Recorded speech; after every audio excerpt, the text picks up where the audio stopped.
See if anybody picks I up might on it. have to. Oh, we're on. We made it back to the sunny TV land. It is so nice to be here. We had a small technical foul yesterday, but look, we got Mel and we got Addie on the team to make sure everything was shining To nice make sure and it's a dream. See what I did yes, there? I love what you did there.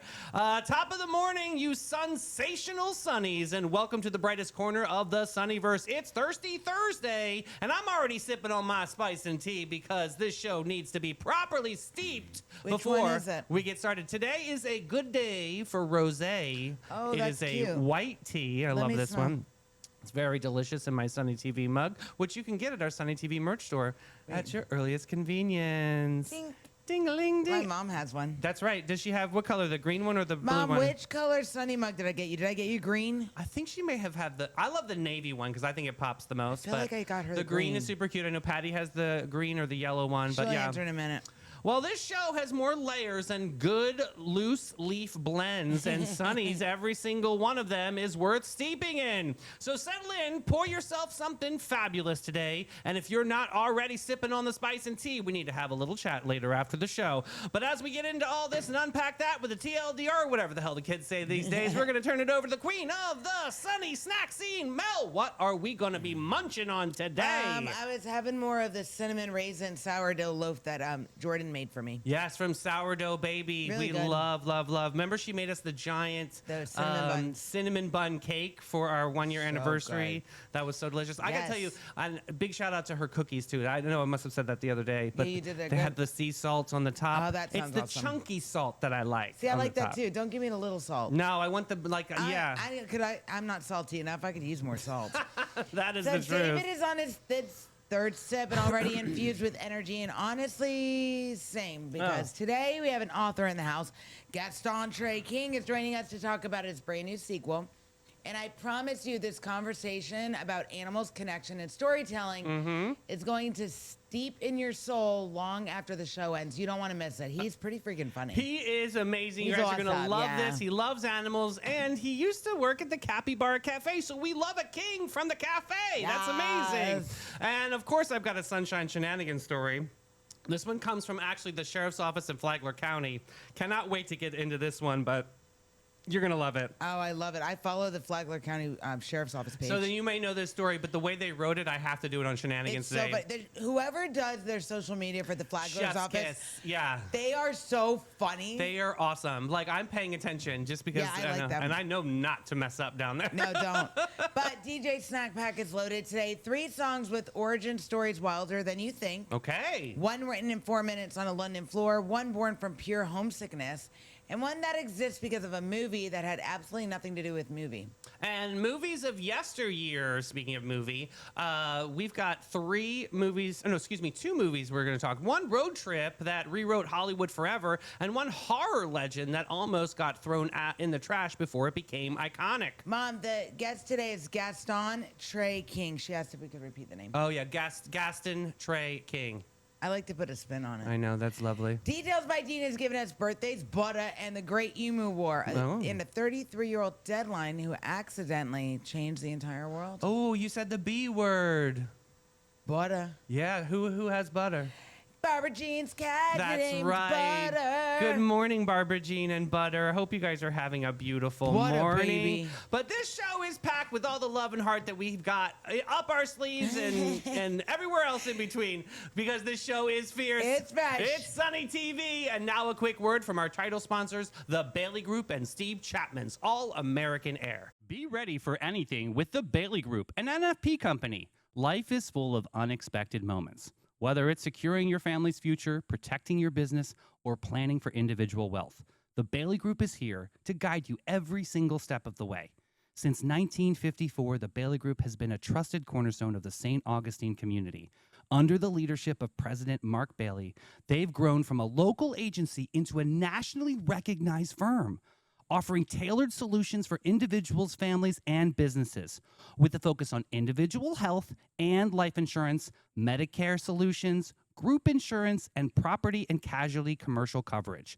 The Bailey Group combines cutting-edge technology, strategic partnerships, and personalized service to deliver the peace of mind you deserve. Give them a call today, 904-461-1800. Hi, I'm Steve Chapman, owner of All American Air Conditioning and Heating. For over 40 years, we've been serving St. Augustine and the surrounding areas. We're the largest HVAC dealer in St. Johns County, providing high-quality service and products. With courteous technicians responding to your HVAC needs, our expertise will give you confidence in your investment. Family-owned All American Air Conditioning, voted Best of St. Augustine for more than 20 years running.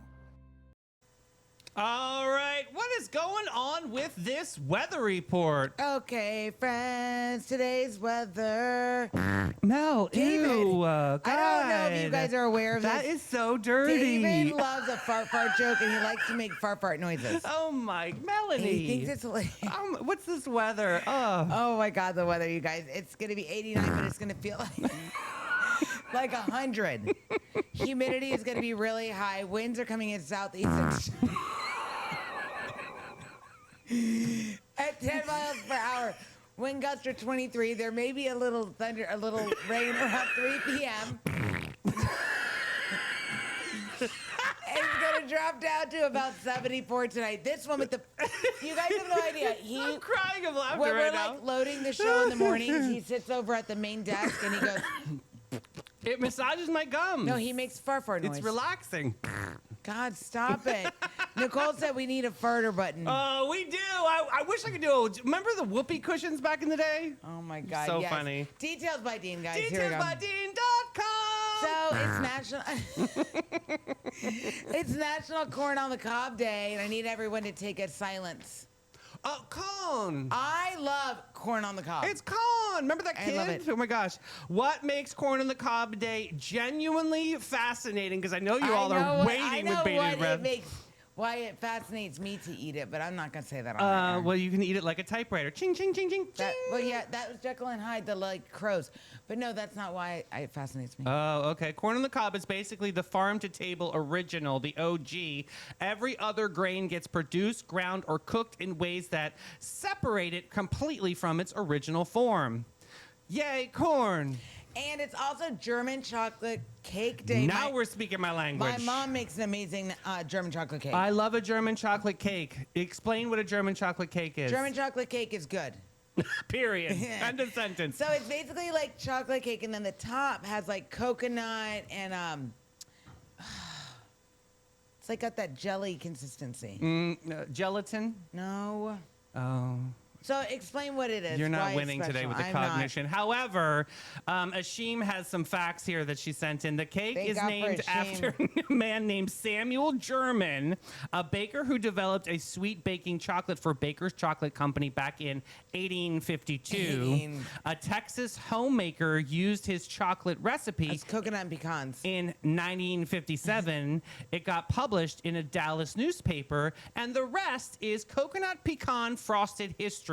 Germany was never involved, not even a little. Now I'm today years old on that info. Yeah, I didn't know that. It's named after the man. I literally thought it was from Germany. Oh my gosh. And today is also Kamehameha Day in Hawaii, a full state holiday honoring the king who united the Hawaiian Islands.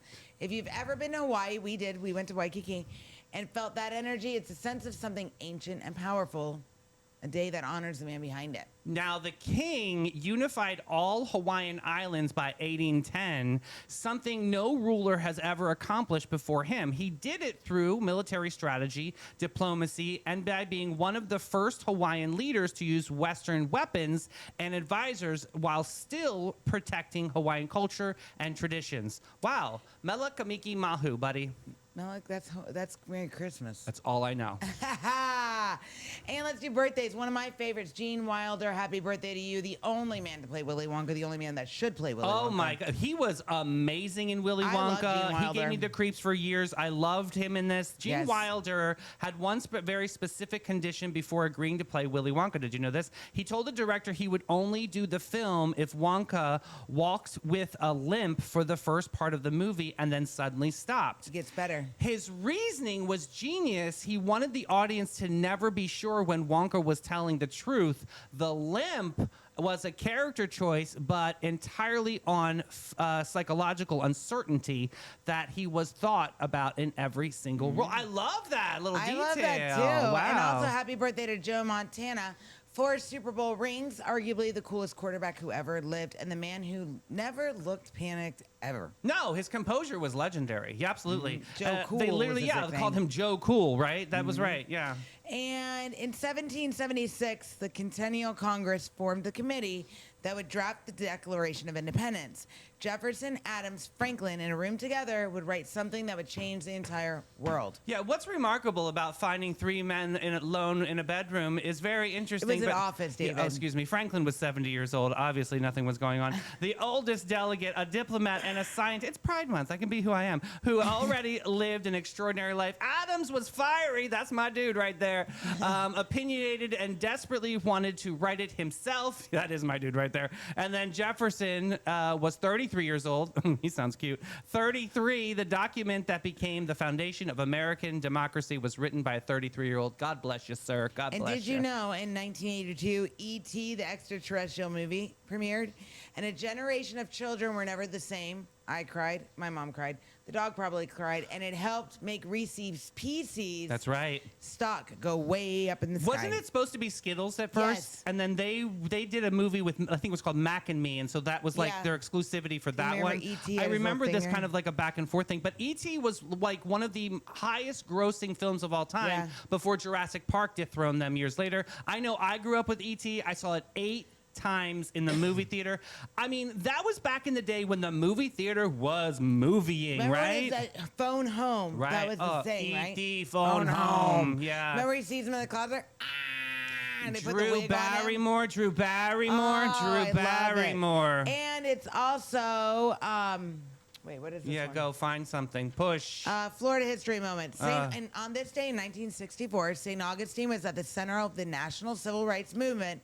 Right here, our city, our streets, right around the block. That's right. We held a pivotal role in the passage of the Civil Rights Act of 1964. We talk about this all the time on the show, and I'm never going to be tired about talking about it. The demonstrations here, the wait-ins at the beach, the sit-ins downtown, created so much national attention that they directly pressured Congress to act. Dr. Martin Luther King Jr. called St. Augustine one of the most important battlegrounds of the movement. And in 2009, a runaway emu in Australia outran police for nearly an hour. Wow, we have that here with Bears. the sheriff's police department. It was a Tommy. yeah. Tommy was running around getting those He emus got those too. emus. Well, it's time for the local music report, Sonnies. Let's drum it, hum it down. Let's go for the local music report to make you proud on this thirsty Thirst Trap Thursday, June 11th. There he is, the man, the myth, the legend, Jim Lamb at the Milltop Yay. Tavern at noon. Sean Ryan at Bin 39 Wine Bar at 1. He'll also be at La Cocina at 1. Don't know how he's going to do that, but maybe he is an illusion. He's got a what's it called? The clone. Yeah, like a clone. That's a good call. Then we also have Sage Tranell at Marsh Creek Country Club at Like that 4. name. John Q at the Milltop Tavern at 4:30. Jeremy Price, Secret Garden, 5 o'clock. Trevor Compton at the Shores Golf Club at 5. Bad Endings at Beaches Villano at 5. Baby Gray, at Conch House at 5. The world famous Zaza Flamenca. She'll be at the Hilton St. Augustine Bayfront at 5:30 tonight. Vinny Jacobs at Hurricane Grill at Wings at 5:30.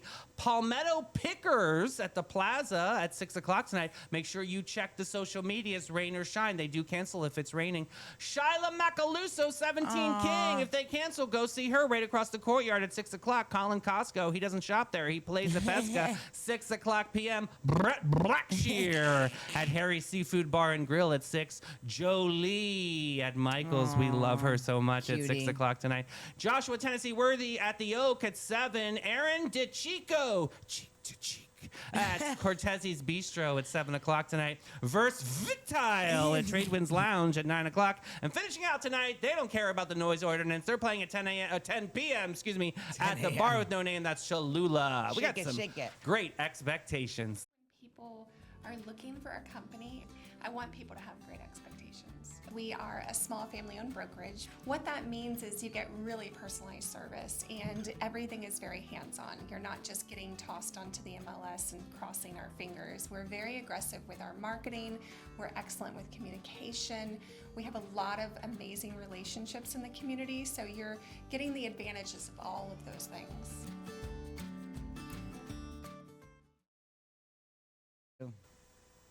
Sonny's. Every once in a while, somebody walks through the Sonny door, and you know, this person has a story that was meant to be told. Our guest today is a storyteller, a conservationist, and a dreamer who looked at wild and extraordinary world of animals and said, there needs to be a whole series about this, and I'm gonna write it.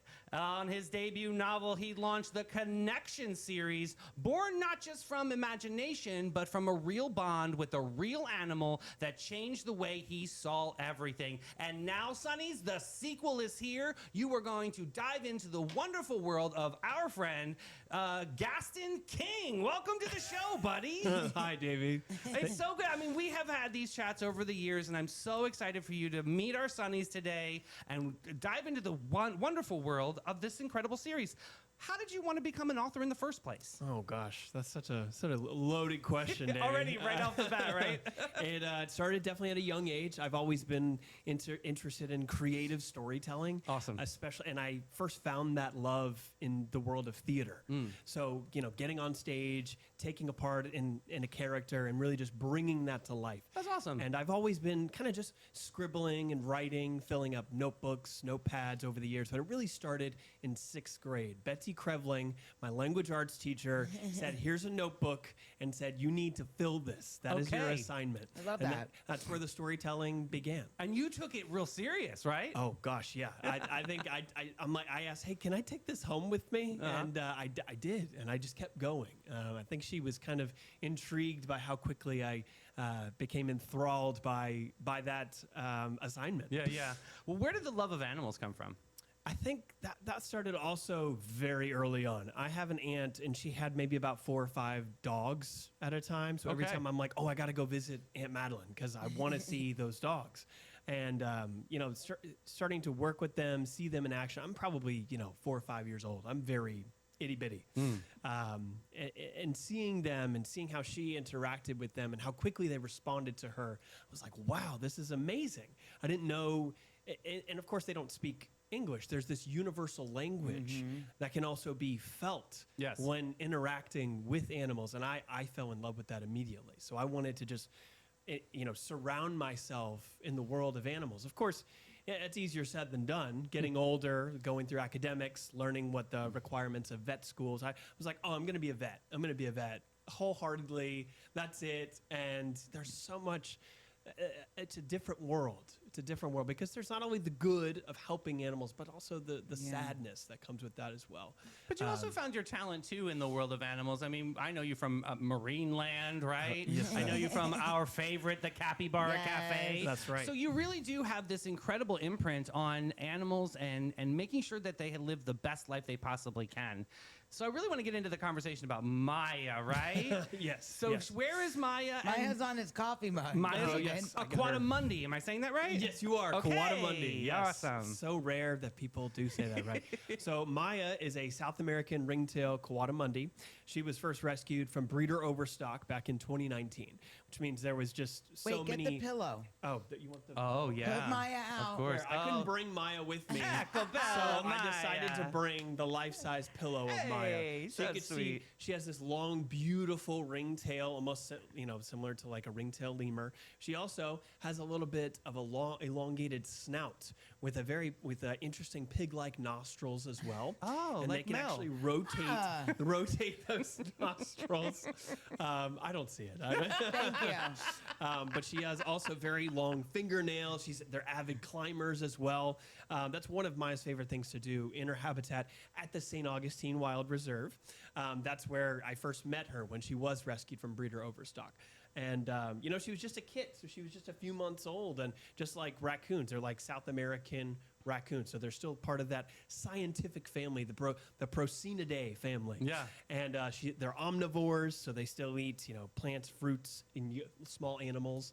But yeah, when Maya was rescued from breeder overstock back in 2019, she needed a home, and we were able to give her her own habitat. She's the matriarch of her habitat, which means she's the queen bee, which means nobody messes with Maya David. if she doesn't want to. So That's awesome. Nobody goes in, nobody interacts with her. I love it. Once they go through sexual maturity, they can become much more temperamental and very territorial as well. So when you see her, she's actually she goes right over to you right away. Not always. Okay. She's just like a person, just like you and me. So some days she's got her good days and her bad days. Okay. So when I go in there, I always like to feel her out. Maya, how are we doing today? And I'll actually leave my hand on the top of the ceiling of the habitat, and she'll actually climb up. She'll hang upside down and climb to me.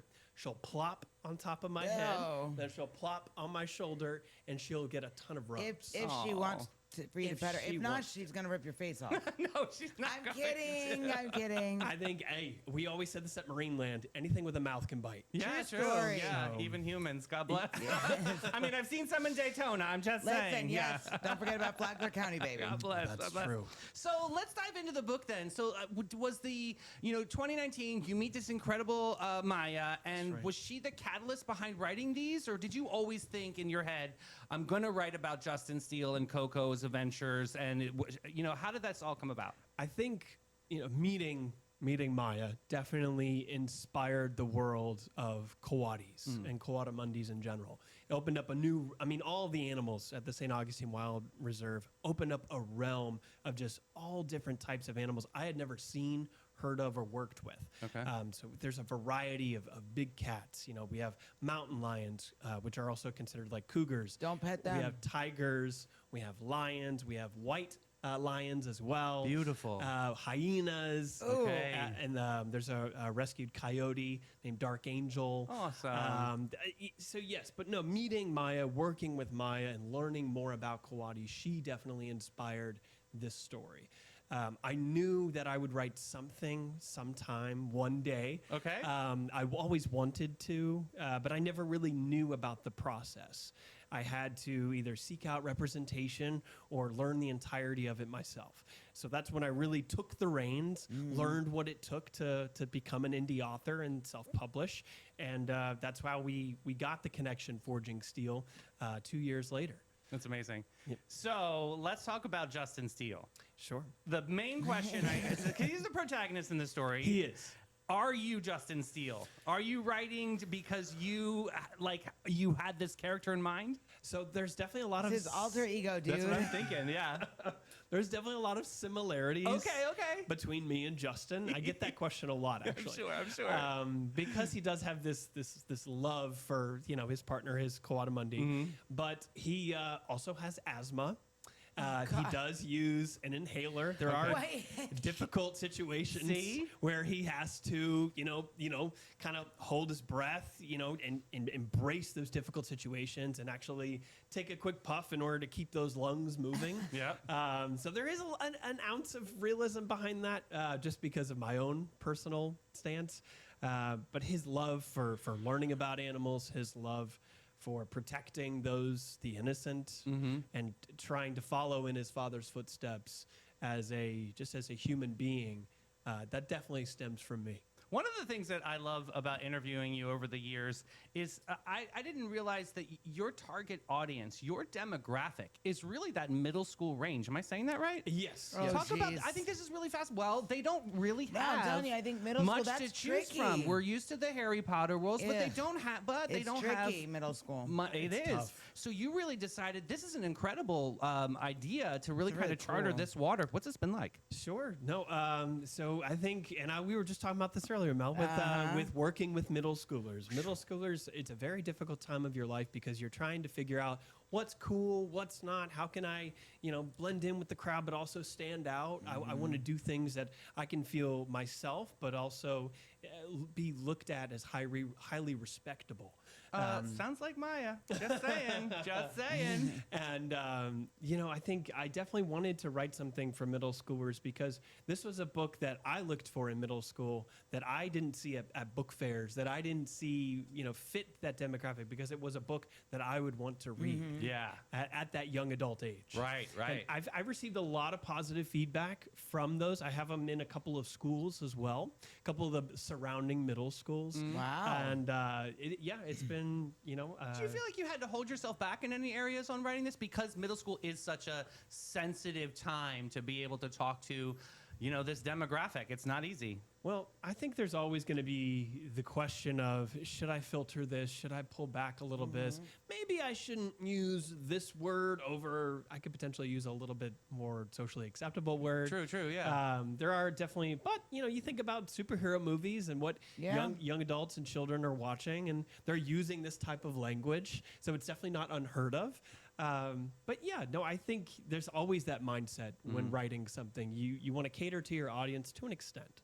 So let's do a little summary of book 1, and then we're going to get into the story of book 2. So Sure. where do we begin here? So the connection, Forging Steel, is all about learning. This is about world building. This is about learning your characters. This is about seeing them in action. What are they like? Where are they from? How do they act among each other? And what are the characters we're actually going to be following throughout the series? So obviously we meet Justin Steele in the beginning at a very young age, and he lives mostly with his grandfather. And there's a couple time jumps periodically, and he has to actually go through what's called the WT, which is the Wildlife Training Program. That's where most of society, the country of Ignatia, people go through in order to be paired with an exotic animal. And once you surpass that test and you're partnered with a certain animal, depending on the animal you're paired with, the part of the country you're placed That's in. cool. So what exotic animal do you think that you'd be paired with? I'd love to hear this. Oh, me? It would either be a monkey Yeah, Ooh. I'm going to go there. or a hyena. Oh, I could see you maybe Because I hyena. love to laugh and I will shred you apart. That's so funny because when hyenas do laugh, they are They're preparing attacking. to shred you apart. That's Yeah. wonderful. There, it's perfect for you. Okay, I love okay. it. See? You definitely have the laugh of a My hyena. I husband guess. loves when I go, you know what's funny, babe? He's like, oh, shut. So, all right, keep going. This is awesome. Sure. Yeah. No. Wait, what would your animal be, David? Yeah. Black Panther. Thank you. Oh, there's actually no such thing as a Oh Black man, Panther. I thought for sure. There is a melanistic leopard. Okay, that's which what is we'll See, go look with. at what very you did. close. Does that mean I have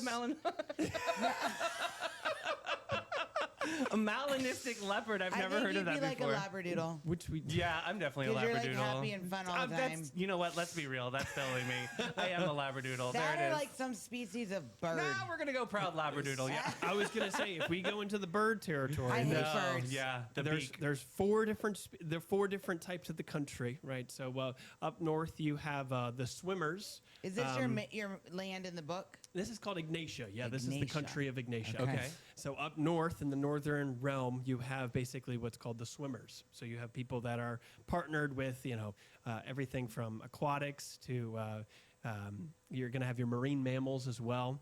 And then in the West Ignatia, you have your builders. So Okay. everything with large, powerful animals, everything from rhinos, elephants, gorillas, those strong animals that actually help resurrect skyscrapers, build buildings, and obviously take part in that heavy lifting. Maybe a giraffe, guys. You I'm could just be a thinking. giraffe. I could see a giraffe. Yeah, very majestic. Eat in the Yeah. We're gonna go Yes. giraffe. Thank you. Black Panther is retired. Yes, David is now identified as a Just love giraffe. the movie, okay? Yeah, it is also a great series. Yes. This guy out of nowhere, giraffe. East Ignatia, you have your flyers. That's going to be Pterodactyls. very intelligent. Not yet. I love where your head's at, but no, that may be for the third one.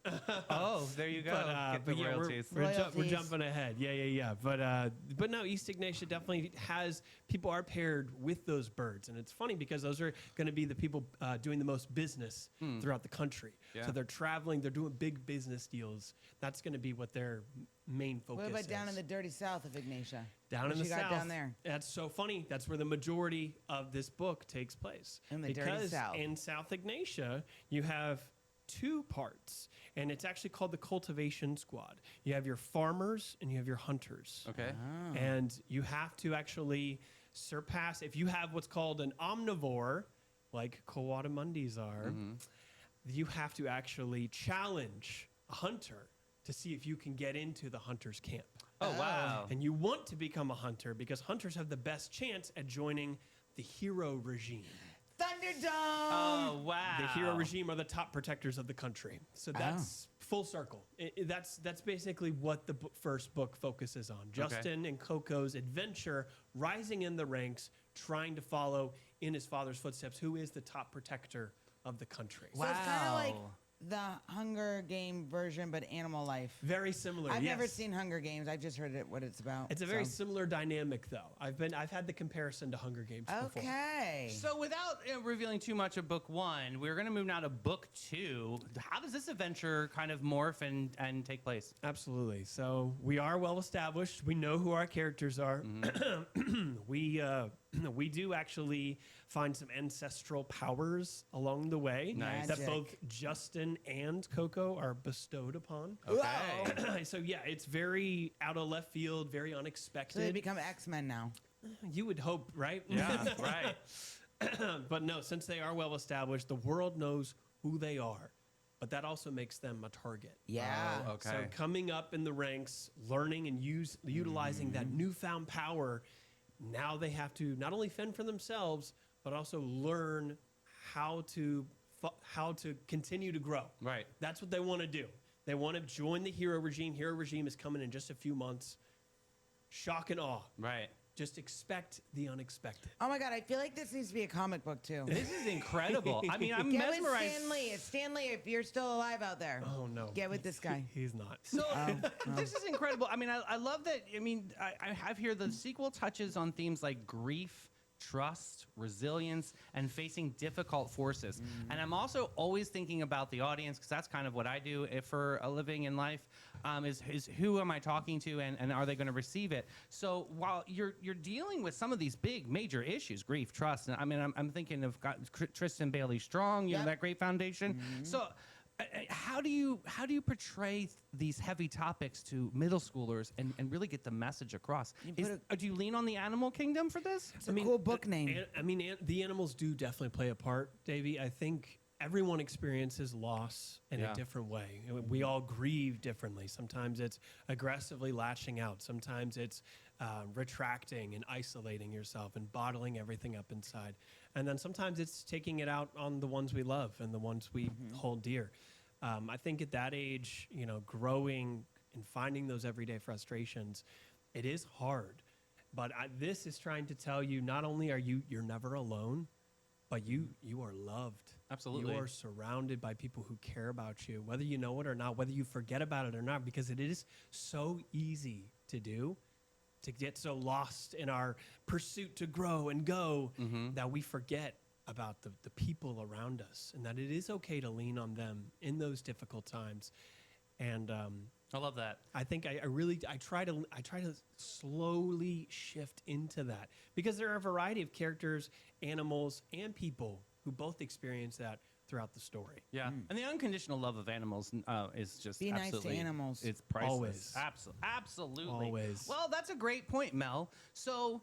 Coatimundi awareness. I mean, I'm thinking this is wonderful that people can walk away from this and really understand. Do you see that as part of one of the main variables of these? It's definitely a huge part of the story. A lot of people don't know what Coatimundis are. And it's funny because when we have a new tour at the St. Augustine Wild Reserve every Saturday, and all of these people, when I go up and I actually talk about Maya when we get to her habitat. Oh, great. So I have the chance to educate and tell them about her, where she's from, what Coatimundis do, the 4 different species of coati throughout the world. So this is definitely a catalyst of wanting to learn and pursue the knowledge about other animals that maybe people have never heard of before. Right. So how do we help you? How do we get this book to like bestseller, global edition? Ballistic. Yeah. How do we do this? Okay, so the first and foremost, definitely you can find the books on Amazon. That's going to be your best reliable place, and Barnes & Noble Press. Awesome. So Okay. both are online platforms. There's available as ebook, which is the most affordable. That's the kind I like. Yeah, it's easy. If you have your Kindle at home, it's a great, easy download. Riding in your car. And fun plot twist, starting today. Okay. The ebook is free. All right. It's free for the next 5 days. Okay. So I do want to extend that offer to anyone who is potentially interested because reviews are so crucial Yeah. to the success of any book. Oh, cool. So even if it's just 2 sentences, an honest review can really go a long way in the world for authors, especially indie authors. So Right. we started a Sunny TV book club. And you'll Really? be so proud of us. Yeah, and we wanted to bring, like, remember when Pizza Hut would do, like, the Book It It? program? Yes. We did So that. we have Book Me Baby. And so Oh. at Hillary's Chicago Pizza, once a month, we meet together and we read a book. We're reading Theo of Golden right now. But this is such a great way because there's so many people that are readers. There's also big shout out to Stephanie out there, too, Ancient City Readers. I want her to. Oh, yes. She's an amazing lady. And this is a great group of people that read these books. And we want to support you as much as possible. I think this is such a great But way you to didn't connect. tell him the best part about the book club. Tell him. The best part is it's hosted at Hillary's Chicago Pizza, and if you read the book and you go to the book club night, you get a free pizza. Free Oh, pizza. wow. Isn't that But But if great? you don't read the book, you can hang out in the parking lot with me for DiGiorno Frozen. Yes. She Tempting. listens. She doesn't read. God bless her. No, but this is a really cool way. So, is there a website that people can find more information? or- Absolutely. Okay. Just, www.gastonking.com. It's Perfect. just my first name, last name. I go by Trey. Obviously, my friends call me Trey, but yeah, it goes by Gaston King. So you can find the series, the Connection series, online on Amazon. Oh, man, Fantastic. You are awesome. incredible. Let's go. Those reviews are going to be popping. We're going to be buying books. We're going to bring this over to book club and have Yes. some discussions. I think this is awesome. Sir, thank you so much for your time today. Absolutely, guys. Thank you both so very much for having me. Absolutely. Guys, we're going to take a quick break with Maritime Creative and Flashes and Brilliance. Maritime Vibe Check! Fresh version. When the lights come on and the magic begins, There's a crew behind the scenes that always wins. Maritime Creative. They set the stage. From sound to lights to video ways. Big show, small space, doesn't matter a bit. They show up, they glow up, they make it all lit. No panic, no chaos, just smooth, clean flow. They take a wild idea and make it glow. need a vibe, they build it. Have a dream, they get it. From spark to spotlight, they never forget it. I trust them, I love them, they come on through. Maritime Creative, that's the real stuff, boo. So if you want your moment to rise and shine, Call the crew that always gets it right every time. It's Maritime. Got gold? Got silver? Got a drawer full of what even is this? Then it's time to cash in with Flashes and Brilliance, Northeast Florida's most trusted gold buyers. They're not just buying gold, they're buying silver, rare coins, fine watches, estate jewelry, and all the sparkle you forgot you had. Don't just sit on your treasure. Turn it into cash today. Call John and Steph, the pros who make it easy.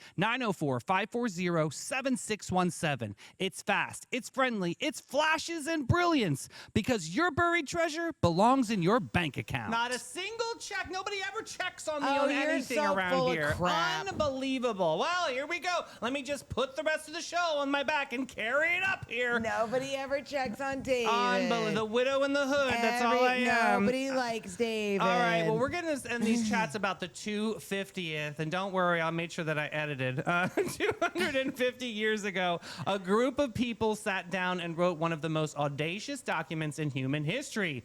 We hold these truths to be self-evident, and ever since that moment, humanity has been arguing, evolving, fighting, grieving, celebrating, and asking, did we mean it? Do we still mean it? Are we living up to it? No, we're So not. that's what the question of the St. Augustine Art Association dropped into the laps of local artists in their newest exhibit, Sonnies. This is awesome. When the course of human events is what the exhibit is called, which opened June 5th during the first Friday Art Walk right here on Marine Street. Sonnies, they did not hold back. The Best in Show winner is Ryan Weldon. He painted a man holding a sign that reads, "I am am a man. Well, good for you. Hope you won. Well, he did. He obviously won. He did win. 4 words, oil on canvas, and every word of the Declaration of Independence is living inside of him. That phrase, I am a man, was drilled in me through middle school. Started as a response to an enslaved man. What's happening right now? Hey, so this artist, I'm gonna essentially tell you. Yeah, I'm getting What lost. they did was the Art Association is really looking at the Declaration of Independence, and they challenged these local artists to come up with something thought-provoking and moving in this exhibit. I like Now, this. one thing that we love about the Art Association is that they jury the exhibits. That means they have like these people, these panelists that are trained and qualified to go and look at art and give them, thoughts and opinions, sort of like an adjudication at like a cheer competition. Yeah. So long story short, this homeboy made this, Ryan Weldon, he made this painting, I Am a Man is the title of it, and it apparently won the actual exhibition. So that's kind of cool. And it's all going to kind of reflect off of the Declaration of Independence. Like I love it. The painting was carried during a workers' strike. Oh, he's painting what the sorry, the Oh my God, protagonist- tibidida. I'm trying to get it out. Sorry, guys. You got it squeezed. Yeah, thanks for praying for me here.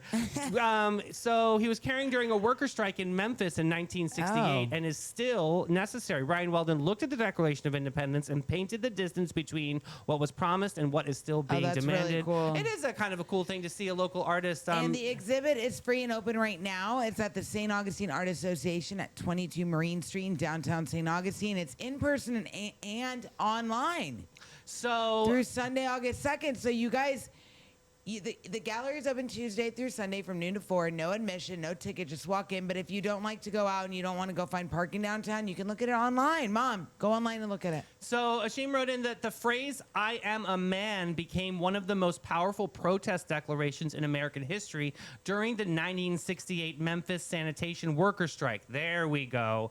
Where over 1,300 black workers walked off the job demanding dignity, fair pay, and safe working conditions. Dr. Martin Luther King Jr. was in Memphis supporting that strike, and when he was assassinated, these 3 words carry the weight of the entire history, and Ryan Weldon put it all on canvas. Now it makes sense to me. Amazing. I love it. Yeah, so This mark is your good. calendar from now until August 2nd. August 2nd. The hours are Tuesday through Sunday, 12 to 4 p.m. Admission is free $99. Go check that out and Yep, celebrate you can go- Ryan's I painting. love that they're doing it online too. Yeah. Yeah. Do Oh my it. gosh, how about this story? Okay, 2 fishermen lost at sea down in New Smyrna Beach for like days upon end. Yeah. The families were crying, everyone was upset, they couldn't find them, and then suddenly they actually rescued him. Apparently, according to reports, that their boat lost electricity while they were fishing out in the, off the ledge. You know what I mean? That's what fishermen say, Yep. anglers say. So yeah, then do you have any details on how they found Yeah, him? so the rescue started with a family member who trusted their guide. See, that's like you. The search was triggered when one of the boaters' families called Cito early Tuesday morning after the men did not come home Monday night. Cito is not cheap. Cito alert, but if you have a boat, you gotta have Cito. Cito alerted authorities, and a full multi-agency response was launched, including the Coast Guard, New Smyrna Police Department, and Florida Fish and Wildlife. So they had no radio or no communication whatsoever. The wind direction was genuinely the deciding factor. So very good. Gibson said clearly that the easterly wind was pushing them toward the shore. Had the wind been blowing offshore in the other direction, the outcome of the story could have been very different. I mean, that's true. Both men said they will always file a float plan before going offshore from now on. Officials echoed that a float plan, that's something that tells authorities where you intend to fish, what time you left, and what time you should return. So it can dramatically narrow a search area and cut rescue time significantly. Makes the the window of possibility a Do little your bit float smaller. plan if you're going on the boats. I do hear our producer in my ear right now that Danny Gibson, there is no relation to Deborah no, Gibson. none. Just making sure we get Our that producer, cleared by up. producer, you mean my second voice in my Very head. clear. Thank you for the production team. And Yes. we're going to say thank you to Old Town Trolley, ding ding, and St. Augustine Attractions Association. Sit back and relax and take it easy, baby, and let it go as Old Town Trolley's licensed and talented tour conductors share over 500 years of St. Augustine history. Guests will enjoy the city's European flavor, brick-lined streets, and sites such as the Castillo de San Marcos, the Fountain of Youth, and Henry Flagler's former Ponce de Leon Hotel. This 90-minute tour features 22 stops and covers more than 100 points of interest. Guests can use their ticket all day for on and off reboarding. You got to check out hometownpass.com. St. Augustine isn't just a destination, it's an experience. From historic streets to the unforgettable adventures, the city is full of moments waiting to happen. But here's the move. Don't just guess your way through it. Go where the Sunnies find the most trusted attractions. The St. Augustine Attractions Association. Dozens of the best experiences all in one place. From history to hidden gems and everything in between. Plan smarter, explore deeper, experience more.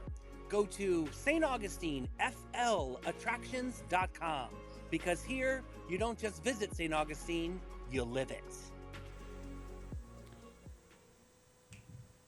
All right, now we're Playlist. going to step ball change into DJ Snack Pack playlist. First up by M People, 1993. Moving on up, you're moving on out. Nothing can stop me. Moving on up, you're moving on out. Time to break free. Nothing can stop me. So, and the M is not mysterious. M People was formed by Manchester DJ Mike Pickering. The M is directly from his name. It's supposed to be for Mel. It is. The man behind the M People, the M, had one of the most wildest origin stories in music. Oh, talk about Before forming M People, Mike Pickering worked as a Joy Division roadie, Right. then as a chef, Okay. then as a roadie again for Julio Iglesias, Enrique. and then eventually as a window washer. Oh. One day, while dangling from the side of a skyscraper in Rottingham, he decided it was time to go home and get behind a DJ booth. Okay. The Hacienda Club in Manchester gave him his shot, and the rest is history, from washing windows to topping the charts. This was a big song back in the Yeah. day. Heather Small was never supposed to be the permanent singer on this song. Yep. The original plan was to have a rotating roster of different singers for different songs, kind of like what DJs do when they release an album. They hadn't intended to have a permanent vocalist at all. Then when Paul Hurd and Mike Pickering heard Heather sing at Albert Hall when her band was supporting Barry White, she was this tiny, quiet, little timid girl keeping her eyes closed and barely moved a muscle on stage, and they absolutely loved her golden voice. She became the songster for the first album and never left. The plan changed the moment she opened her mouth. That's awesome. And Moving On Up has appeared in many soundtracks: The Full Monty, The Next Cardi Kid, and The First Wives Club, as well as Trance. Okay. So it has a genuinely eclectic resume. Yeah, the M People have sold over 11 million records worldwide, and Yes. Billboard ranked them the 83rd most successful dance act of all time since 2016. Yes. Next up, summertime. Oh, My summertime. Just gonna sit back here and unwind. whine. I don't really like DJ Jazzy. I like DJ Jazzy Jeff. You don't like the French Prince. I don't like Will Smith. Now, did you not like Will Smith before the smack or after the smack that changed the I opinion? liked Will Smith in The Fresh Prince when he crossed over and started doing like getting jiggy with it and doing music. And You didn't like that? after that, and what's the movie with the aliens that he was fighting aliens? Independence Day. No. You didn't like that?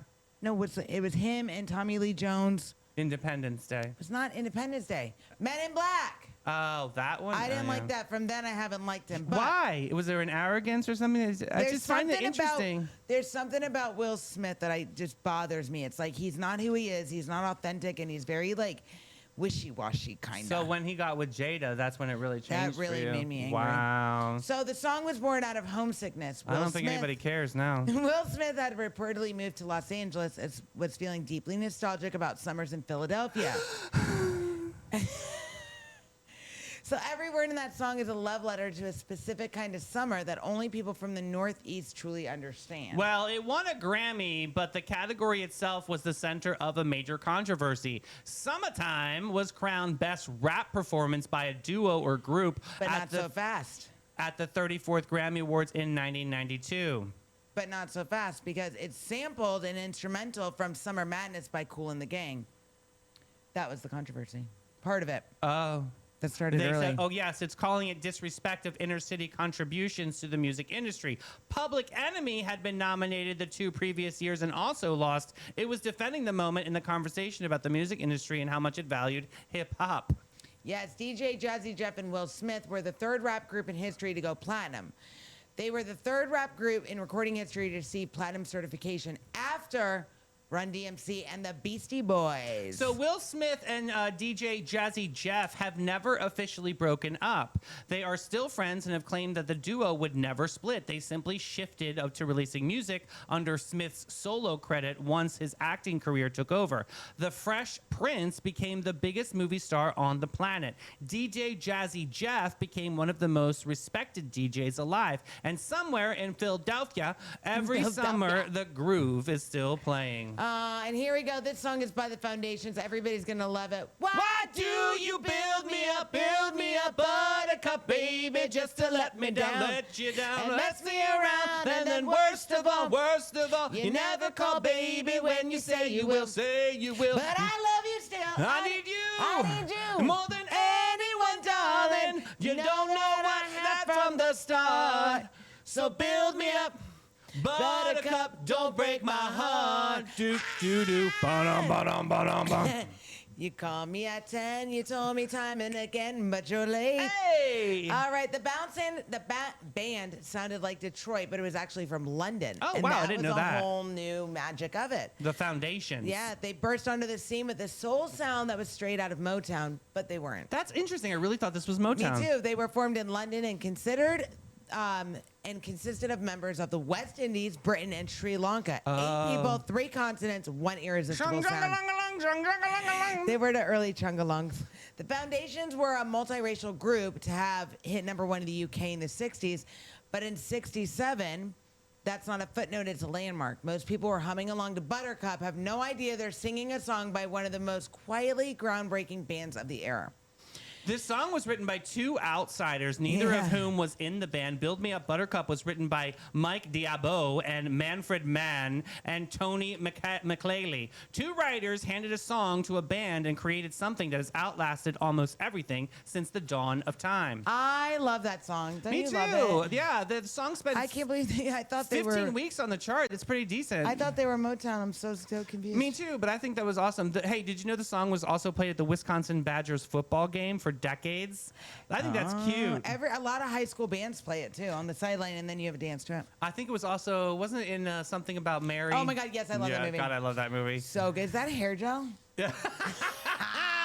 I need some. Oh my God, take us to the freaking shenanigans. We're gonna go right over to Flagler County. My favorite. When the time is right, there is a picture, but let's get into this really quick. So this is from the sheriff's office at Flagler County. Go check out their This is social media. Absolutely current. Okay. So we're looking for Tresemme women on June 7th pulled off a heist at Publix on Palm Coast Parkway with all the suave finesse and criminal sophistication of a daytime soap opera. Here's what had us scratching. Here's what happened. Here's what had us scratching our head and shoulders. They decided 2 bottles of shampoo was worth criminal charges. I just spit coffee out of my nose. 2 bottles of Redken shampoo, a wowing cost for $64. The woman in the blue dress tucked them into a tan bag and got noticeably more voluminous on the way out. A heist neither powered by science nor prescribed by pros. The thing about the getaway is so clean, it squeaks. We've already got the footage, living proof of the theft. Oh my God. The only thing missing is a name, and names have an Y of surfacing.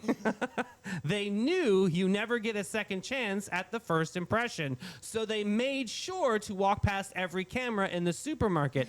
We've already combed through all the footage. Oh, this is the best part. When you recognize these beauty school dropouts, be a dove and give us us a call. Their future is so unclear now, we'd really like to clear it up. Oh my God, can we show the beauties? Please show the beauties. There they are in the public stealing shampoo. All the things. All the things. Oh my God, if you're not following Flagler County Sheriff's page, it's totally worth it. they come up with the most creative ways to it's so The more so I freaking find funny. them, the more I'm going to keep doing this on the show. But yeah, Crime Stoppers, give them a call, 1-888-277 Oh my God, my face hurts. TIPS. That's TIPS. You can, of spit course, coffee on their out of my nose socials. That laughing. is so funny. Follow them. Let's get over to Movies of Yes. Yesteryear by Melanie Hardin. Ew, government name. All right, so Bill and Ted's Excellent Adventure. Excellent Adventure 1989. That's not the sound. I'm trying That was another I'm sound. I trying to don't get like that your sound. fart sound. So the whole thing started as a comedy skit between two friends. Okay. Writers Chris Matheson and Ed Solomon were just goofing around doing impersonations of a dim but enthusiastic guy. When they realized they had something, the silly bit between two people became one of the most beloved time travel comedies ever made. The film was directed by Stephen Herc and grossed $40 million against a roughly $10 million budget. Dang. The original Time Machine was a van and nobody wanted it. In the original script, the Time Machine was a 1969 Chevy van, but the filmmakers thought it was too similar to Back to the Future, so they changed it to a phone booth. They were reportedly unaware that Doctor Who had been using a police telephone box as a time machine since 1963. Yeah. So they accidentally copied a different show while trying not to copy the first one. Dopey. All right, here we go. Very dopey. The word dude is said 70 times in 90 minutes. The word excellent is used 30 times. The movie is only 90 minutes long, guys, and that's roughly one dude every 77 seconds. Well, shout out history teachers Yes. wrote a fan mail because they love this movie. Teachers actually wrote to Alex Winter to thank him for presenting history in a way that their students can enjoy. That's how you meet students where they are. Napoleon eating ice cream that was sundaes awesome, at a man. water park apparently did more for historical curiosity than the several textbooks. Come on, I will tell you, this is how I learn. This is how I learned Bill about and history. Ted's Was Excellent Adventure, crazy, yes. dopey movies like this, and I was like, oh, I remember Napoleon having the ice cream, right? Yeah. So this is pretty interesting. The phone booth that appeared in the movie was given away at a contest prize. Oh. Nintendo Power Magazine, I used to get the magazine, offered it as a giveaway to promote Bill and Ted video game. The I winner used to did an get AMA Nintendo. on Reddit years later, confirming he still had it in his garage under a tarp. Wow. Under a tarp. Yeah. He also volunteered additional personal information about the booth that we will not be sharing on this program. Oh, no. Is that an OnlyFans moment? Yeah. All right, so next up, Ernest Goes to Camp, 1987. Another dopey movie. Ernest P. Worrell starred in commercials but became a cultural phenomenon by accident. Right. Before there were Ernest movies, there were Ernest commercials, regional TV spots where Jim Varney's character would address and his unseen neighbor, Vern, directly into the camera. You know what I'm talking about, Vern? Yeah. Between 87 and 90, Disney released 4 Ernest movies that guaranteed a total $100 million.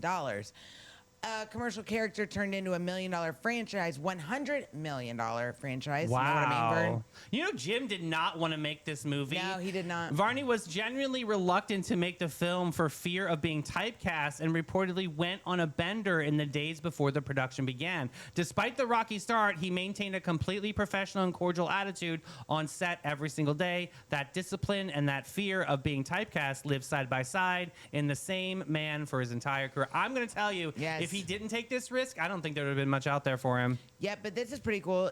Even though Ernest wasn't exactly the sharpest tool in the shed, Jim Varney reportedly has a near genius IQ. He can memorize entire poems and large passages from books as a child. He performed stand-up at the Comedy Store in Los Angeles. His stand-up career landed him on spots as the Merv Griffin Show. Oh, yeah. And the Tonight Show with Johnny Carson. Johnny Carson. Yes. Misty in comments says she had a teacher who taught them different things by showing them episodes of Saturday Night Live. That's so cool. That is a really, really cool way. And you will never Yes. forget those little moments, right? you will not. All right, Sonnies, as you venture into the rest of your day, I want you to remember this. Trey King looked at an animal most people walk right by, and he saw a story worth telling. He saw a connection worth protecting. He saw a world worth fighting for, and he wrote it down so the rest of us could feel it too. And that's the thing, Sonnies. Connection is everywhere. in the wild animals that changes a person's life, or in the community that shows up for a stranger on a highway, in the scientist who spent 20 years refusing to quit, in the 10-year-old who walked into Paris Fashion Week with a dream and a French military parachute. The world doesn't need you to write a book today. It needs you to notice something, to show up for something, to care about something enough to act. Because that's where every great story starts, with one person who decided that this matters. Go be that person today. We love you guys. We will see you at 3 o'clock for the show that's on in the afternoon, and all the cool kids call it Afternoon Delight. That's right, Booze. Hit that share button. Let's go buy Trey's book. We love you. Bye, babes. Bye, guys.